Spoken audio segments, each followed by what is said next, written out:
Crónicas de lo cotidiano. Impulsados por la inocencia de la infancia, compañeros de escuela causaron un accidente. Todo comenzó con un rumor. No uno cualquiera, sino uno que iba un poco más allá del típico rumor que casi todas las escuelas en México tienen. Porque, sin importar a qué primaria haya sido, seguramente en algún momento escuchaste que tu escuela antes era un panteón. Eso parecía una regla no escrita en cualquier generación de alumnos. Este rumor era diferente, había un elemento que lo hacía aún más creíble. Aunque no recuerdo exactamente todos los detalles, la historia que se contaba decía que, hace algunos años, una niña que estudiaba en esa escuela perdió la vida en un accidente. Supuestamente, estaba jugando sola cuando su pelota se fue hacia un espacio estrecho que se formaba entre el muro del salón de cómputo y el edificio de al lado. En su intento por recuperarla, quedó atrapada y, de alguna manera, fue aplastada cuando el edificio de cómputo comenzó a moverse.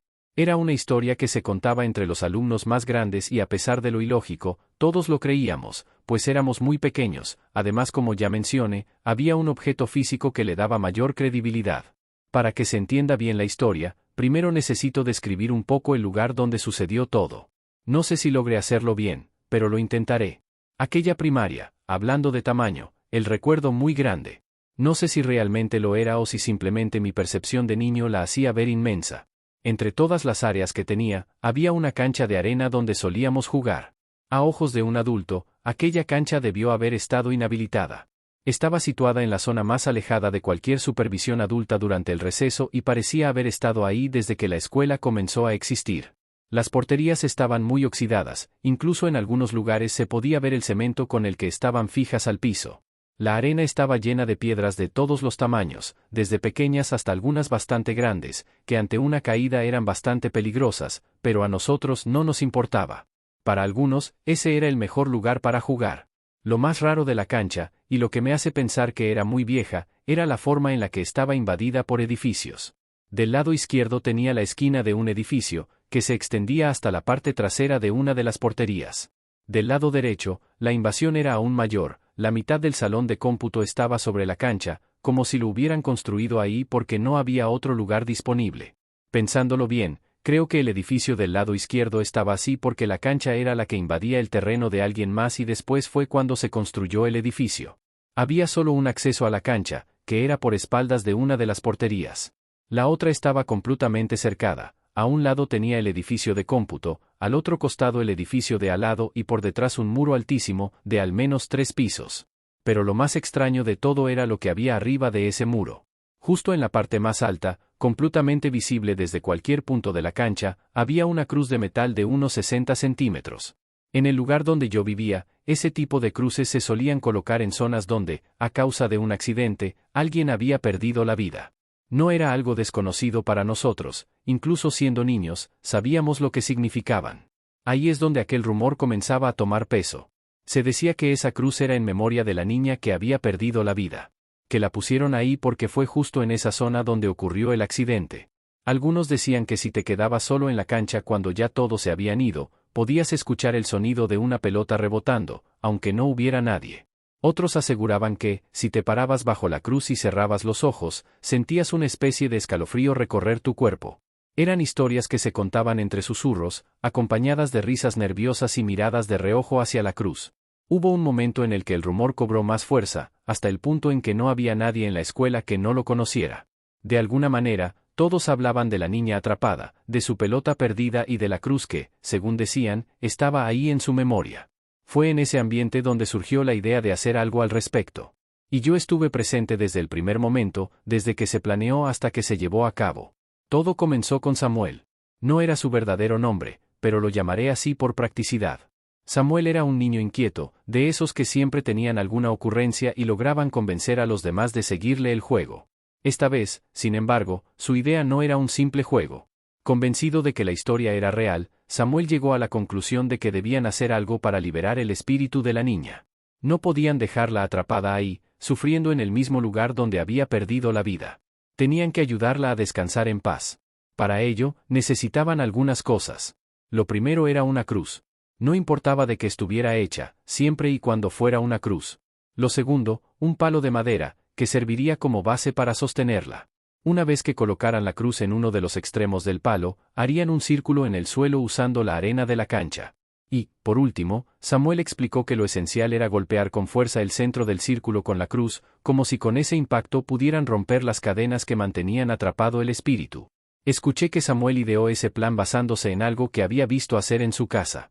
Nunca supe exactamente qué fue, pero la idea de un ritual me resultaba inquietante. Algo en cómo lo decía, en la seguridad con la que explicaba cada paso, me hacía pensar que no era solo un juego para él. Hubo un momento en el que pensé en preguntarle más sobre lo que había visto en su casa, pero decidí no hacerlo. La idea de meterme en algo así me daba miedo. No quería saber más de la familia de Samuel ni de dónde había sacado ese conocimiento. Fue él quien se ofreció a llevar una cruz de metal. Dijo que en su casa tenían varias y que podía tomar una sin que nadie se diera cuenta. Para el palo, otro niño sugirió sacar uno de los mangos de las escobas de la escuela. Con un alambre bastaría para sujetar la cruz y tener todo listo para el plan. Yo no formaba parte del grupo que, junto a Samuel, ideó todo. No estuve en las discusiones sobre cómo y cuándo hacerlo. No di ideas ni aporté nada. Pero tampoco intenté detenerlos. Todo sucedería a la hora del receso. No había mejor momento, los maestros estaban en la sala de profesores, los niños corrían por todas partes y nadie prestaba atención a lo que ocurría en la cancha de arena. El día en que todo iba a pasar, mi curiosidad fue más fuerte que mi miedo. Así que fui.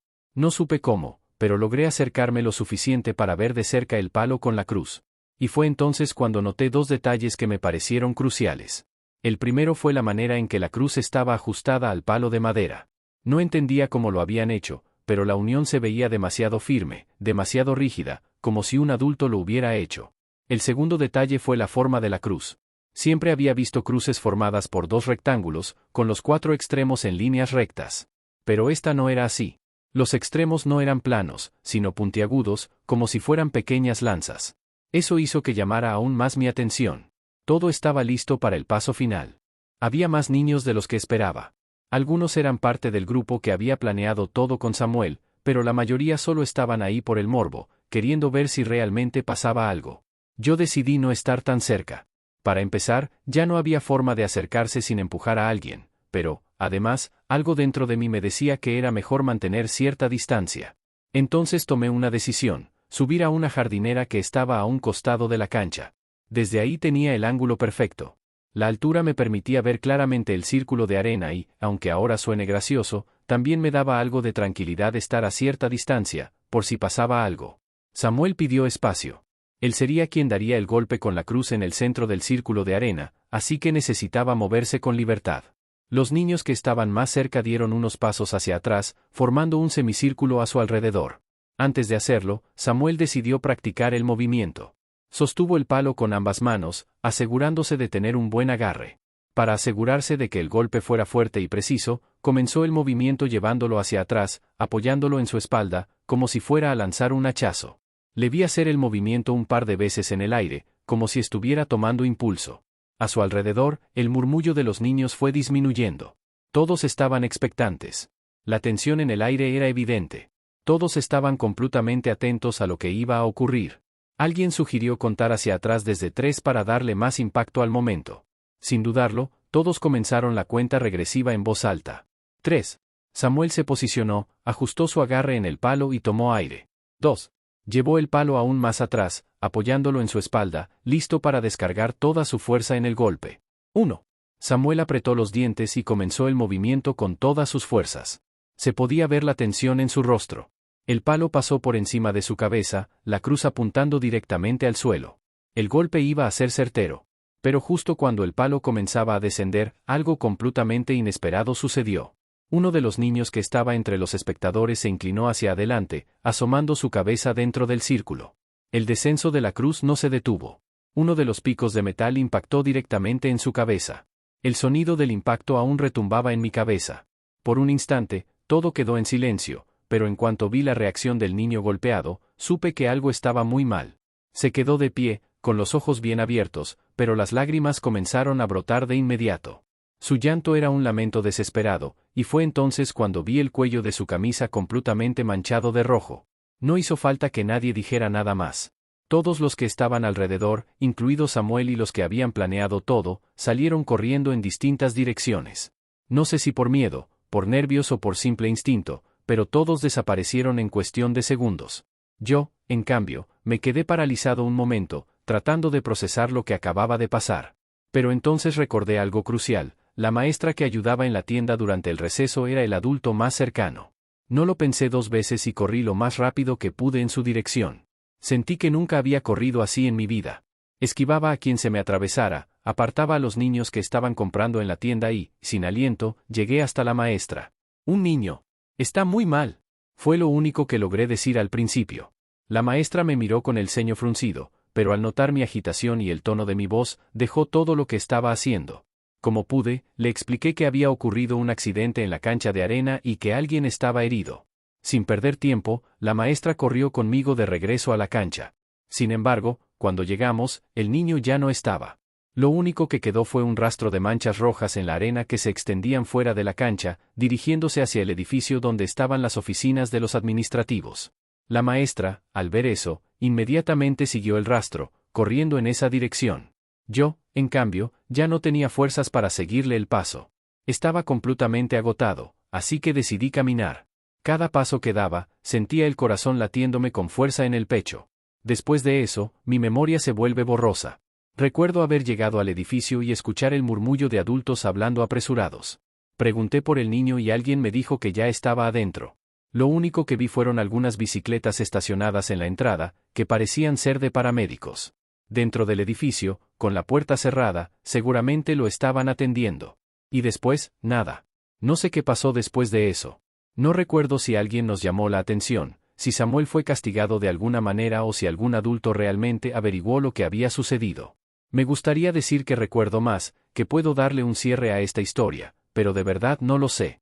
Lo único que espero es que aquel niño haya estado bien después de todo.